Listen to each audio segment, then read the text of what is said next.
tumawid ng lawa. May iba pa mga bangkang nakasabay sa kanila. Habang naglalaya, inabot sila ng malakas na bagyo. Kaya ang bangkang sinasakyan ay hinampas ng malalaking alon at ito'y halos mapuno na ng tubig. Si Jesus ay natutulog noon sa may ulihan ng bangka. Nakahilig sa isang pamayunang pasilod, no? Ginising siya ng mga alagaan at sinabi, "Guro, paano na pa sa inyo? Papahamak kami." Bumaba si Jesus at sinaway ang hangin. Tigil! At sinabi sa lawa, "Tumahimik ka." Tumigil nga ang hangin at tumahimik ang lawa. Pagkatapos, sinabi niya sa mga alagaan, "Bakit kayo natatakot? Hanggang ngayon ba'y wala pa rin kayong nananampalataya?" Natakot sila ng labis at namangha. Sabi nila sa isa't isa, "Anong klaseng tao ito? Pati hangin at lawa sumusunod sa kanya." Salamat, Panginoon. Manalangin tayo. Panginoon, habang binabasa pa lang namin ang iyong salita, pinapakilala mo na ang iyong sarili. Na ikaw ay hindi lamang tao, propeta o guro. Ikaw ay Diyos na makapangyarihan sa lahat. Kaya Panginoon, bigyan niyo nga po kami ng pangunawa, kaalaman, maging karunungan, upang hindi lamang kami maging tagapakinig ng salita. Isabuhay namin ang bawat salitang ito.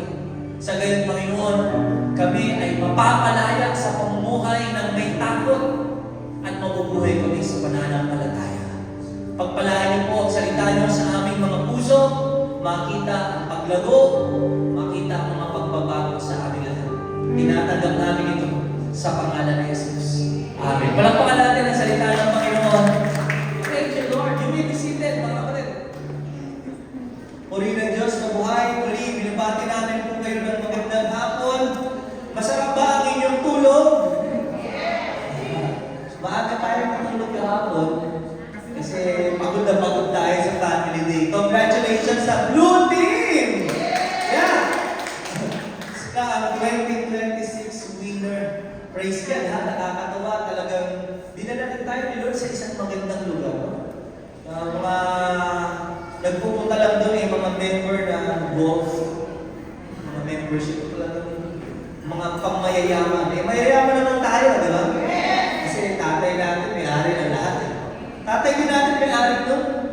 Yung golf course na yun. Ngayon po, ang pag-uusapan natin ay patungkol pa rin sa pananampalataya. Kasi ngayong May is a month of wisdom, knowledge, and understanding wherein paano natin ito ma-apply bilang isang sumasampalataya kay Kristo. Naalala niyo po yung first week, saan nga magaling ang tunay na pananampalataya sa salita ng Diyos? Kapag nagbabasa tayo, kapag nakakarinig tayo ng Word of God, nagkakaroon tayo ng faith. At ang gusto ng Panginoon, lumakas ang faith natin kapag sumusunod tayo at tingin natin natin Jesus lamang. No? Nung pangalawang linggo, pinag-usapan po natin yung pananampalataya ng isang babaeng balo. May utang. Ang meron lang siya, langis, di ba? Pero umapaw yung langis. Ang daming naman nung container. Nabayaran na lahat ng utang, meron pang mga natira sa kanila. Dahil saan? Sa pagsunod niya. Kaya sabi mo sa kanila mo, susunod tayo. At yung pagsunod, may nakakita man o wala, ang gusto ng Panginoon, complete obedience. No? Kanina sinasabi nito ni Brother Jens, unahin natin ang Lord. Let's give back to the Lord yung first part, yung 10%. Kahit hindi ka chinecheck, alam ni Lord kung sumusunod ka. Amen? Sunday, pinag-usapan natin, hindi lang ito patungkol sa blessing. Ang tunay na pananampalataya, nagtitiis din. Nagtsatsaga hanggang wakas. Kasi totoo, may mga pagsubok, may mga suliranin tayo sa buhay. Pero ang gusto ng Panginoon, paano tayo magiging tapat hanggang wakas? Paano tayo mananatili na naghihintay sa Panginoon sa kanyang pagbabalik? Simple lang. Kailangan matuto tayong manalangin kahit may mga pinagdadaanan tayo. Para tayo maging malakas, kailangan matutunan natin umawi. Umawi pa kayo kanina? Sabi no, where God has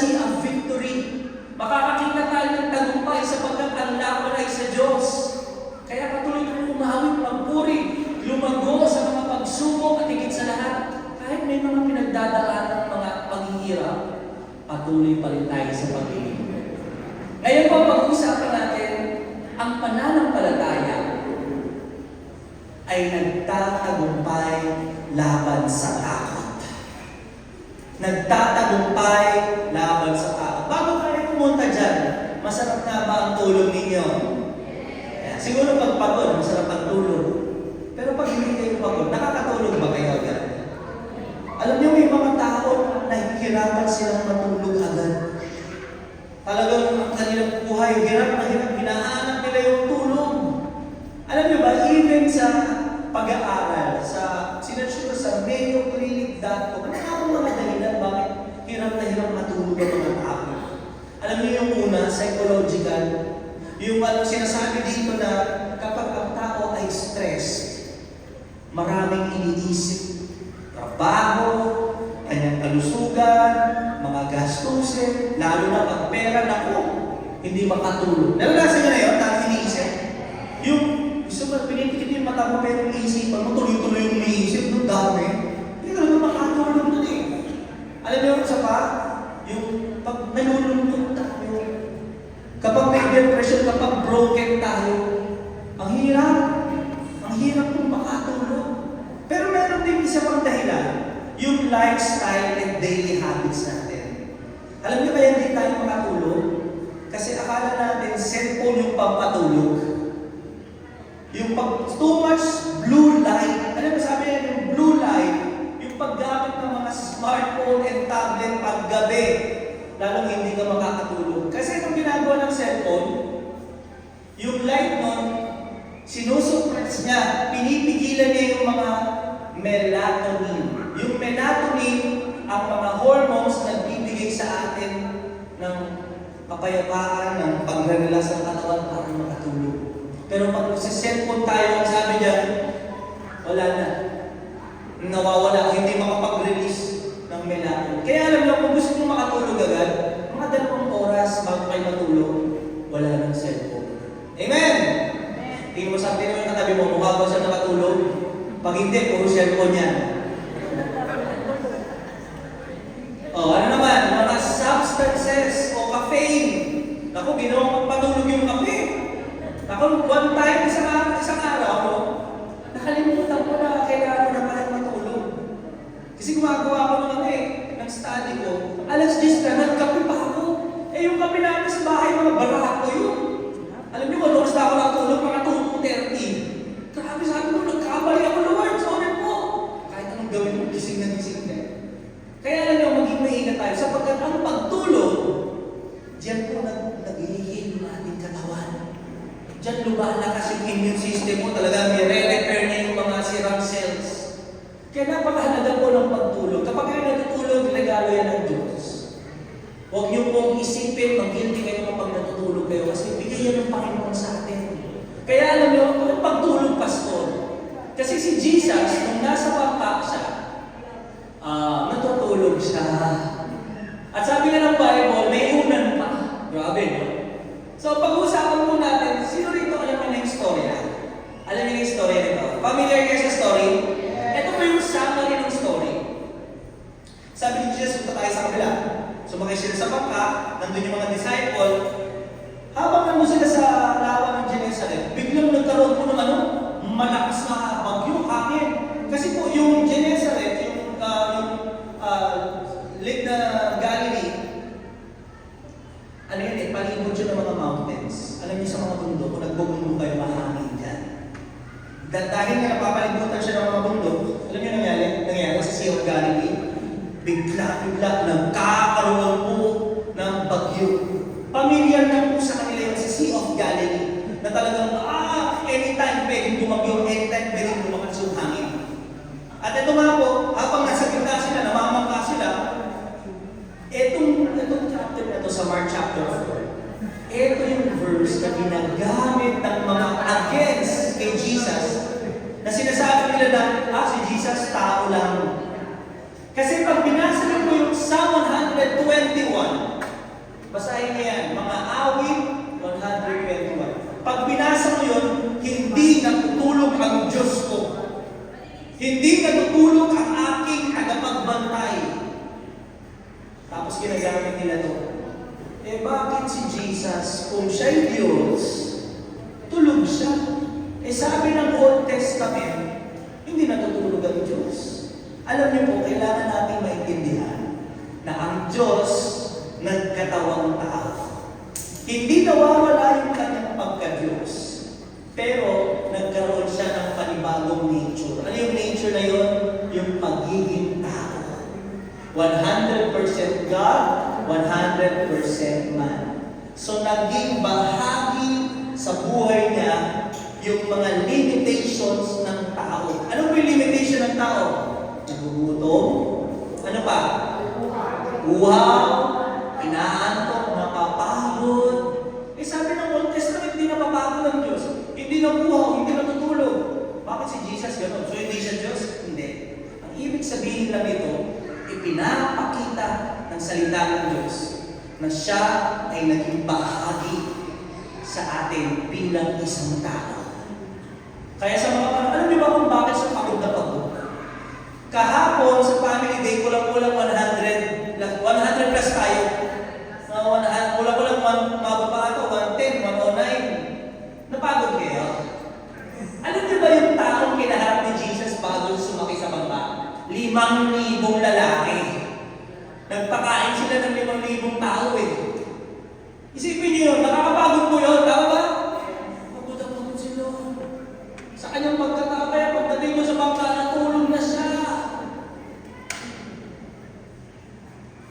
Eto na, habang sila natutulog, dumating yung bagyo, siyempre yung mga mangingisda,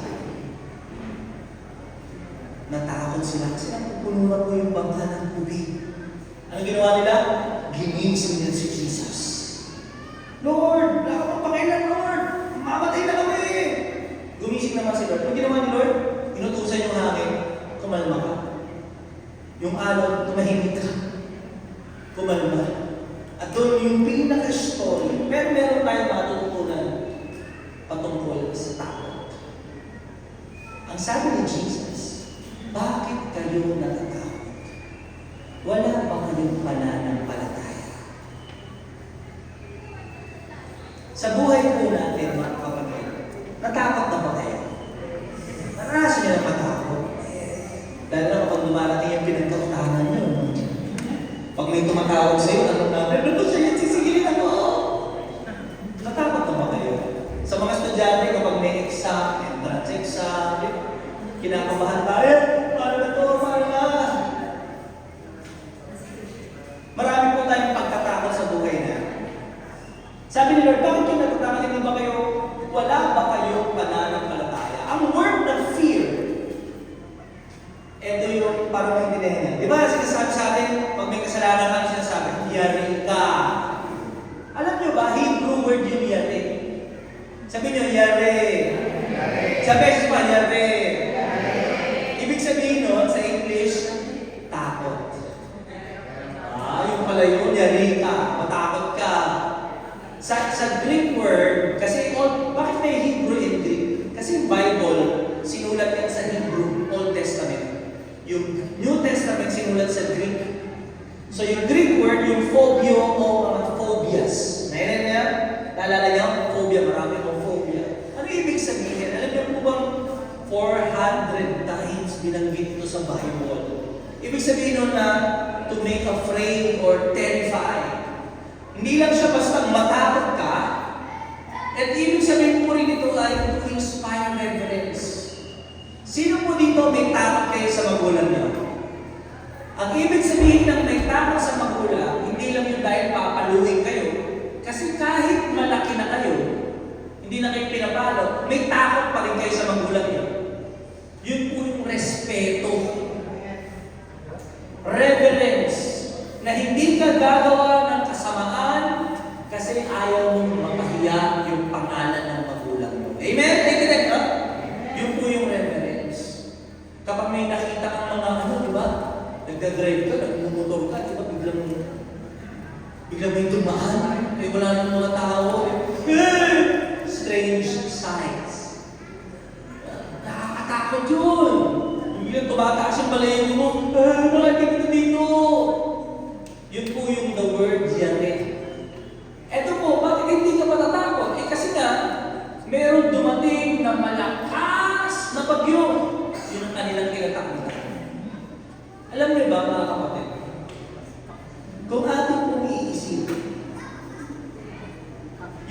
kasama ni Jesus sa Sea of Galilee.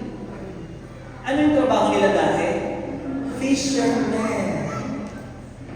Saan po sila nagtatrabaho? Dagat.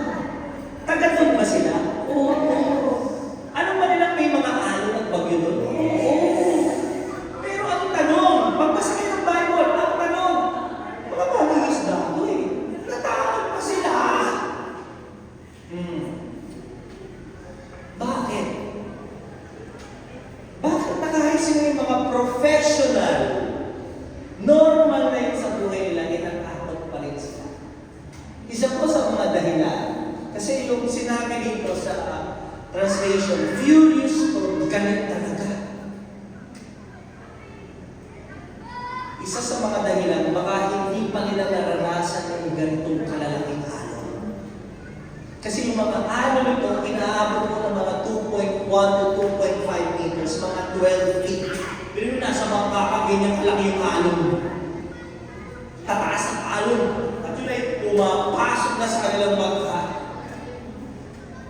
Natakot sila kasi yung kanilang bangka, pinasok na rin ng tubig. Ano na sunod? Lulubog sila. Pag lubog nila, malulunod sila. Mapapagod sila kasi nga merong bagyo.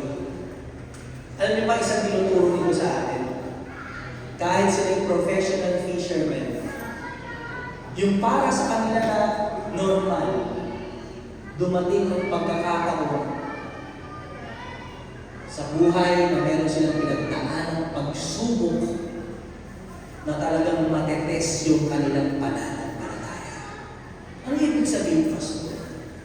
Kahit nandito ka ngayon, sabihin mo, Pastor, sanay na ako sa sakit.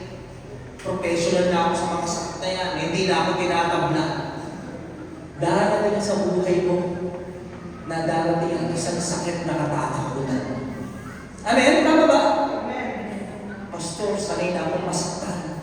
Ilang beses na akong nabasted. Ilang beses na akong naloko. Normal na yun sa akin. Hindi ka sure. Darating ang panahon na talagang sobrang wasak ang puso mo. Nasabi mo, ayoko nang magmahal. Walang exempted sa atin.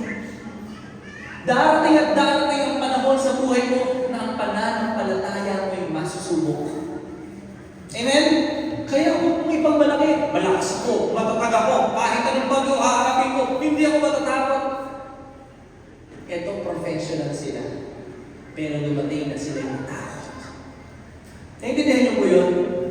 Kaya alam niyo sa buhay natin, marami tayong matututunan. At isang malaking tanong sa atin, mga kapatid. Gusto ko makuha niyo lahat. Kahit ba Kristiyano na ako, makakaranas pa rin ba ako ng takot? Sumasampalataya ako kay Jesus. Sigurado mo, kay Lord na ako eh. Makakaranas ka pa rin ba ng takot? Yes! Yun ang tinuturo ng Bible sa atin na kahit sila'y sanay na, mga bagong isda, kasama nila si Jesus, hello! Pero natakot pa rin sila. O pangalawang tanong, tama kayo. Kahit Kristiyano, kahit ako nga, nakakaranas din ako ng takot eh. One time, kasi yung COVID, di ba? Nahirapan akong huminga. Tapos namamating nilalamunan ko. Nauubo na ako. Alam mo, niisip ko sa takot ko, gabi na, hindi na ako makatulog. Kasi ang totoo, ang takot, nagpapanik ka.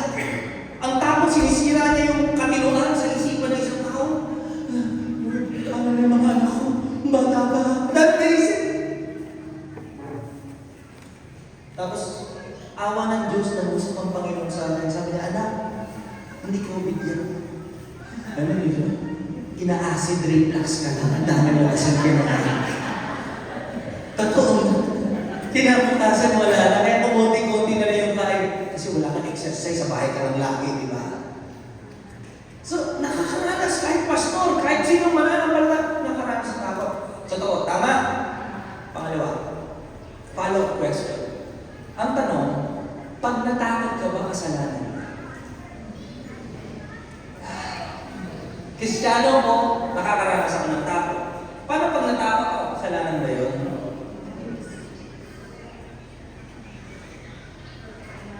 Ang pagkatakot ay isang emosyon. Hindi ito kasalanan. Pakinggan niyo po. Pero, kapag dinala ka ng takot na maglalayo sa iyo sa Diyos, doon ka magkakasala. Paanong paraan? Dahil sa takot mo na ikaw ay kakapusin sa budget mo, sinasabi ng Diyos sa iyo, anak, honor me, bigay mo sa akin yung 10%. Hindi ka nag-tithes kasi natakot ka. Yun yung kasalanan.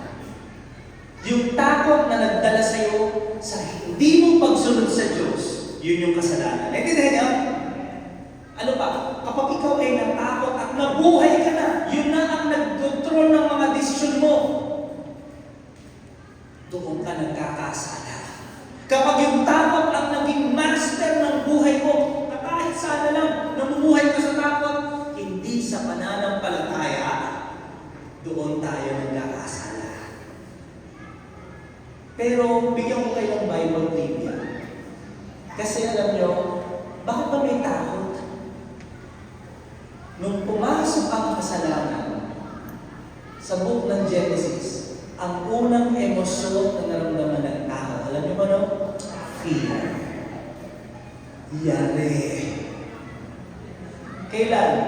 Nung kinain ni Eva yung bunga, sa kaalaman ng masama't mabuti, tapos sila lang kumain din, nagtago sila kasi sila ay hubad.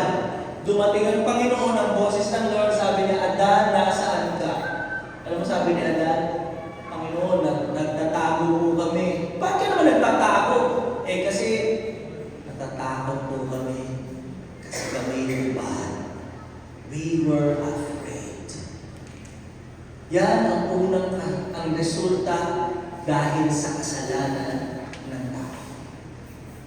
Meron po akong gustong i-share sa inyo na katotohanan na kahit kayo ay sumasampalataya sa Diyos, matagal na kayong Kristiyano, umaktin kayo, hindi exempted, pwede kang makaranas ng takot. Ang mensahe ito ay hindi para sabihin sa iyo na kapag tinanggap mo si Jesus, hindi ka na matatakot sa buhay mo, hindi mo. Anong mensahe ito, Pastor? Pakinggan niyo maigi. Ang mensahe ng Panginoon sa atin ngayon, na kahit ikaw ay sumasampalataya sa Kanya, darating at darating na mararanasan mo yung pagkatakot sa buhay mo. Pero, ang tunay na pananampalataya magtatagumpay sa anumang takot sa buhay. Amen? Naintindihan niyo? So, ano ibig sabihin? Pastor, kapag naintindihan ko yung mensahe ng Panginoon sa akin, ano man dumating sa buhay ko, sakit, kakulangan, pagsubok, problema, kapag nakaranas ako ng takot, kaya ko yung mapagtagumpayan. Paano? Ready na kayo? Paano natin mapagtatagumpayan at ano ang dapat natin gawin kapag tayo po ay nakakaranas ng pagkatakot sa ating buhay? Tatlong letter S. Okay? Ang unang letter S, basahin natin. Seek God through honest prayer. Ang unang-unang mong kailangan gawin, natakot ka sa kalusugan mo, natakot ka para sa mga anak mo, nakapanood ka ng balita, natakot ka. May mga narinig kang hindi magagandang balita, natakot ka. Yung kapitbahay mo may kinuwento sa iyo, natakot ka. Alam mo, ang unang-unang kailangan mong gawin, hanapin mo ang Diyos sa pamamagitan ng panalangin. Ano sabi ng Bible na ginawa ng mga disciple? Natatakot na sila eh. Mamamatay ka na, Lord. Ano sabi? Ngunit siya'y nasa hulihan ng ano? Pakinggan niyo ito. Nasaan daw si Jesus? Nasa hulihan ng bangka. Anong ginagawa? At may unan pa. Siya'y ginising nila. Sinabi sa kanya, Guro, hindi ka ba nababahala na mapapahamak tayo? Alam niyo kapag natatakot kayo, gagawin mo mag-pray ka. At kapag nag-pray ka, maging honest ka kay Lord. Alam mo, gusto ko sa Diyos natin, kapag nagpe-pray ka sa Lord, anong gusto ko sa Kanya? Alam niya pinagdadaanan ko. Sabi mo na sa tabi mo, wala kang matatalo. Wala kang matatalo kay Lord. Alam mo, gusto ko kay Lord, kapag nagpe-pray ako, hindi ko kailangan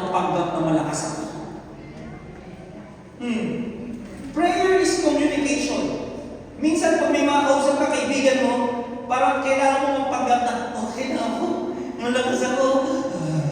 Patay na pala, nangihina na. May kaya.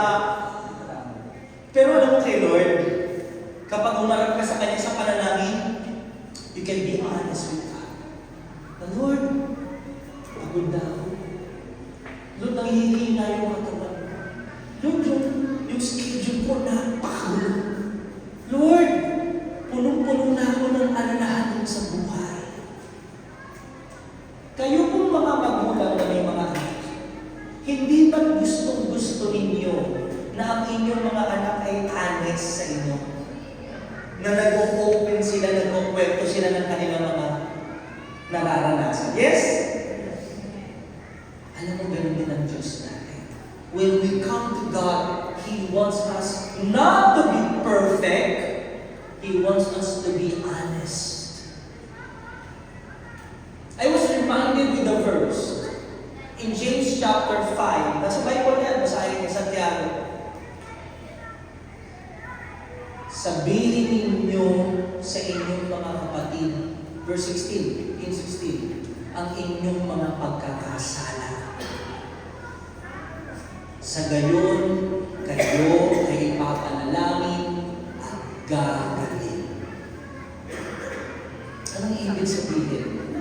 Kapag ikaw ay honest, kinonfess mo yung mga pagkakamali mo, yun ay bukas na pintuan para makapasok ang kagalingan. Honesty is a requirement for healing. Gusto mo ba na gumaling? Pag lumapit ka sa doktor, dapat honest ka. Anong nakain mo, dapat honest ka.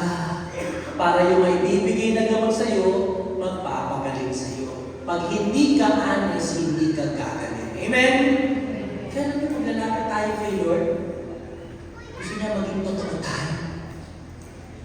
Kung kailangan natin humingi ng tawad, humingi tayo ng tawad.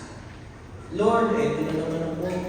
Naaalala lang kita kapag may mga kailangan ako, may problema. Lord, pwede mo ba akong pagbigyan? Nahiya ako sa'yo. You come to Him with honest prayers. Lord, nagdududa ako. Lord, tulungan niyo na ako akong maniwala. You come to Him and surely He will answer you. Alam niyo ba mga kapatid, kapag nagpe-pray po tayo, totoo to, hindi naman talaga nawawala yung bagyo. Nung nag-pray ba sila kay Jesus na wala yung bagyo? Hindi nawawala ang bagyo. Even in the Bible, hindi sila nagpe-pray na alisin yung bagyo. Si Daniel, nung nandun siya sa lion's den, pinag-pray, di ba, Lord, maglako itong mga leon na ito. Nung yung tatlo magkakaibigan, si Meshach, Shadrach, Abednego, pinag-pray ba nila mawala yung apoy? Tinapon sila doon sa apoy.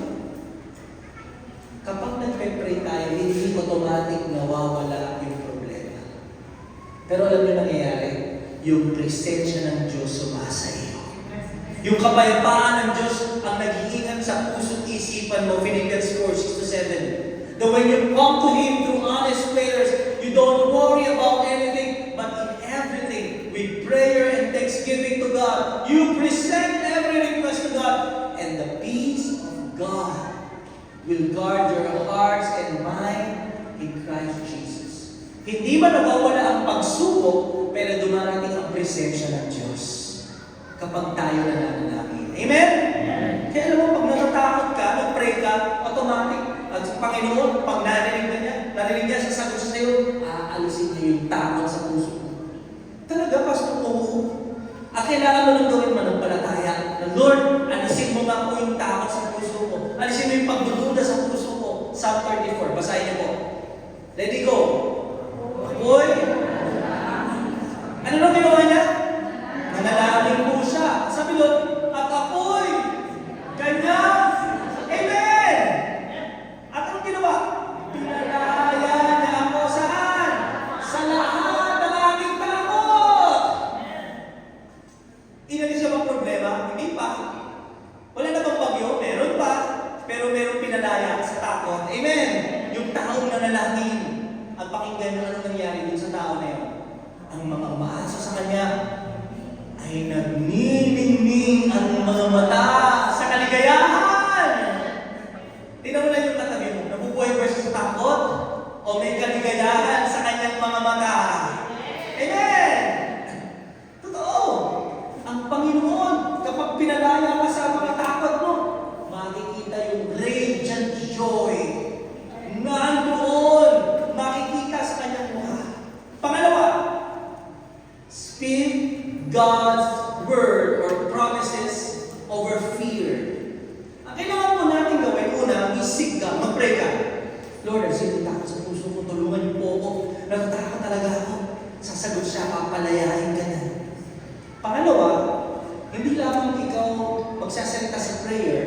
kailangan mong sabihin, bigkasin yung mga pangako ng Diyos patungkol sa area ng buhay mo. Halimbawa, ang lahat po ng mga pagsubok, mga issue, mga area sa ating buhay, may sagot ang salita ng Diyos. Ang kailangan mo gawin, buksan mo yung bibig mo at ipahayag mo ano yung sinasabi ng pangako. Kasi most of the time, kapag tayo po'y natatakot, ano lumalabas sa bibig natin? Paano tayo nag-react? Ay, ayoko na! Takbo! Hindi ko na kaya! Naiinis na ako! Natatakot ako! Hindi ko gusto yan! Pero ano ba ang kailangan natin gawin? Para mapagtagumpayan natin ang pananampalataya ang ating takot? Kailangan ang galing sa puso. Naniniwala ka kapag sinabi yun ng Panginoon, mangyayari. Kanina, meron tayo, hindi lang kanina, every Sunday natin ginagawa. Anong purpose dito? Naman sa pagpakinoon sa akin, dagdag mo yan. Kasi ang mga Kristiyanong Pilipino, lumaki kasi tayo sa Catholic country na pag magsisimba ka, bawal maingay. Tama? Sa simbahan mo, mag-iingay ba mga tao doon? Pagalitan ka. Kahit nga magsabi kayo ng peace be with you, dahan-dahan lang, ito. Ang hintay mo, tahimik ka na. Ang dumatapos. Pero alam niyo ba, ang sinasabi ng salita ng Diyos, ang kanyang salita, buhay at mabisa. Kailangan naintindihan mo na ang salita ng Diyos, buhay at mabisa. Basahin natin Hebrews 4:12. Sapagkat buhay at mabisa ang ano? Salita ng Diyos. So, ibig sabihin, powerful and effective. Ito ay isang weapon kung saan pwede nitong masolusyonan ang mga takot sa buhay mo. Gusto mo mawala yung takot? May mabisang paraan, salita ng Diyos. If you're reading your Bible in Ephesians chapter 6, may tinatawag na full armor of God. Sabi niyo, armor. Ang unang armor doon, belt of truth, breastplate of righteousness, the sandals of the gospel of peace, the shield of faith, and the helmet of salvation. Lahat po yung pang-depensa. Meron lang isang panglaban. Sword of the Spirit, which is the Word of God. Hindi lang tayo pwedeng salag ng salag. Kapag tayo ay inaatake na ng kaaway, kailangan mong gamitin yung sword of the Spirit, the Word of God. Naalala niyo si Jesus? Nung siya ay nag-pray and fasting, anong ginawa sa kanya? Tinukso siya ng kaaway. Ang sabi niya, nasusulat, hindi lamang sa tinapay na mabuhay ang tao, kundi sa bawat salita na namumutaway sa bibig ng Diyos. Amen! Nagsalita ba si Jesus? Yes! Nung tinukso siya, gutom ka na, di ba? Gawin mong tinapay ang mga pagkakas. Dead pa ba si Lord? Hindi aalis yan. Ang panunukso ng kaaway, araw-araw yan. Mayat-maya yan. Alam mo paano mo matatalo? Kailangan ng sword of the Spirit na susulat. Meron ka bang mga memorize na Bible verses na magagamit mo sa tuwing darating ang takot sa buhay mo, yun ang iyong sasabihin. Saan ka natatakot? Pastor, Lord, tulungan mo po ako. Nag-pray ka na, verse S. Natatakot po ako, God. Kasi, baka palugi itong business namin. Sabi, alam mo, kaaway, gugulo yan. Hindi mo kaya. Hanggang dyan ka na. Maghihirap ka. Yan ang kaaway. Pero anong ginagawa natin mga Kristiyano? Katahimik ba tayo? Hindi ba sa atin tahimik lang? Yung isang upo sa gilid tapos iiyak na lang. Tumiyak. Sabi ng kaaway, hindi ko daw kaya. Sometimes we respond with our emotions. Hindi tayo ganun mag-respond. Meron tayong panglaban. Alam niyo panglaban natin? Word of God. God will bless all the works of my hands. Sabi ng kaaway, wala yan, hindi mong tatagumpay. God will bless all the works of my hands. Amen! May mga naninira sa iyo, may mga salitang masasama, may mga gustong gumawa ng kasamaan sa iyo. No weapon formed against me will succeed. Walang sandata laban sa akin ang magtatagumpay. Kahit anong hiyabi sa sandata, kahit anong gawin ng paninira, walang magtatagumpay. Amen! Tignan nyo, nakatango pa rin kayo. Hindi pa rin kayo nagsasalita na natin. Yun ay naging habit na natin. O, kamusta ka na? Ano bang nangyayari sa'yo? Sabi ng doktor ganito na lang daw wala raw ganun dyan Papayag ka, tahimik ka na lang. Hindi! God will restore my health. Amen! He will heal my wounds. By the stripes of Jesus, I am healed. Natakakot ka na naman. By the stripes of Jesus, I am healed. Nangihina nga, Lord, you will restore my health. Amen! I will live long and satisfying life. Yan ang pangako ng Lord. Sabi ng mga kapitbahay mo, wala ka, malas ka. Walang mayroon sa'yo, saan ka dito. Wala ka, hindi magiging maganda ang buhay mo. Ano sabi ng Bible? Tahimik ka lang ba? Pag sinabihan pang gano'n? O yung iba sa akin, yaman na lang, pag-preto na lang. Hindi gano'n! Oo nga, baka malas na ako. Ganun ba tayo? Ang sasabihin mo sa kanila, I will taste and see that the Lord is good. Blessed is the one who takes refuge in Him. Bless ako kasi nagtitiwala ako sa Diyos. Hindi ako sumpa, blessing ako. Amen! Kailangan marunong ka. Hindi pwedeng tahimik lang. Ano sabi ng Bible? 2 Timothy 1:7. Hindi tayo binigyan ng Diyos ng Espiritu ng ano?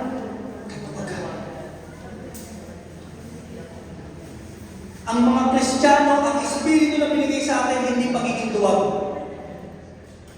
Ano binigay sa atin? Espiritu ng ano? Kapangyarihan. Sabi mo, power!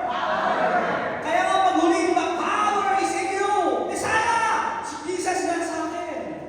Pag-ibig at disiplina sa sarili. Kaya alam niyo mga kapatid, napakahalaga po na meron kayong memory verse.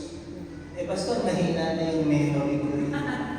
Pero yung kanta sa TikTok, solo nyo, hawak mo ang beat, di ba? Ganun. Alam niyo yung mga kanta talaga. Paano nyo na-memorize yun na hindi nyo namamalaya? Lagi nyo kasi narinig. Alam niyo kailangan nyo gawin? Pastor, ang ganda ng pangako ni Lord sa akin.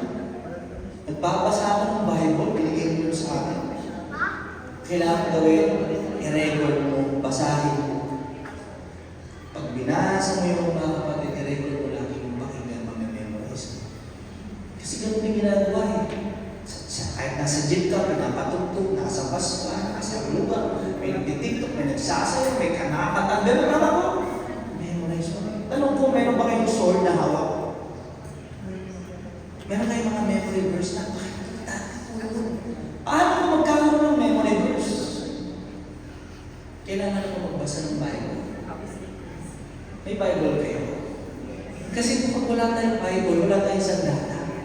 Para yung sundalo na lumabang sa gera, wala na ng baril. Yan. Ipapaalala yung Espiritu sa iyo. Kasi nagbabasa ka ng Bible araw-araw. Gusto niyo pong mapagtagumpay ng tao? Saan nagsisimula? Sa pagbabasa ng Bible. Pangalawa, pag-memorize ng mga pangako ng Diyos. Pangatlo, pag na-memorize mo, kailangan sabihin mo. Amen! Kaya kapag dinideclare yung mga promises natin dito, di ba? Lord, I declare that in Jesus' name. Di ba? Blessed is the one who takes refuge in Him. With long life, I will be satisfied. Kaya nga, repetition is the mother of all learning. Pinauulit-ulit natin yan para pag-uwi mo yan yung pangakong hawak-hawak mo. This year, sabi ng Panginoon, Pastor, parang inatake ako ng kaaway, natatakot na ako. Ano sabi ng salita ng Lord? God will bless me with many good things. Lord, I will experience your fullness in Jesus' name. Psalm 81:10. Mabubuting bagay ipaparanas ni Lord sa iyo. Kasi niya ba yun? Alam mo, pag-gising mo sa umaga, Lord, mabubuting bagay ipaparanas ipaparanas mo sa akin. Hindi ka puno ng tao, punong-puno ka ng pananampalataya. Amen! Ngayon, meron akong tanong. Na nagpa-follow kayo sa istorya. First, you seek God in prayer. Pangalawa, you what? Speak. Kailangan sasalita. Naalala niyo po yung kinuwento nating istorya, pinag-aralan, si Pedro. Nandito ba kayo? Natakot sila habang nasa bangka sila. Ibang story ito, pero kala nila multo. May naglalakad sa tubig. Alam mo that story? Alam niya na? Sabi ni Jesus, huwag kayong matakot. Ako to. Anong sabi ni Peter? Lord, kung ikaw yan, ang sabi niya, sabihin mo, pumunta ako dyan, pumunta ako. Meron bang binitihong salita si Jesus? Meron. Anong sabi ni Jesus? Come. One word. Sabi niya, halika. Pinanghawakan ni Pedro yung pangako ni Jesus. Kapag sinabi ni Jesus, mangyayari, amen? Amen. Nakalakad ba si Peter? Yes. O, ito, doon sa istorya, natakot sila kasi wala silang pinanghawakan ng salita. Ang tanong ko, may pangako ba si Jesus sa kanila? Kasi kung meron sana silang pinanghawakan ng salita, para si Peter, nakalakad sana sila sa tubig.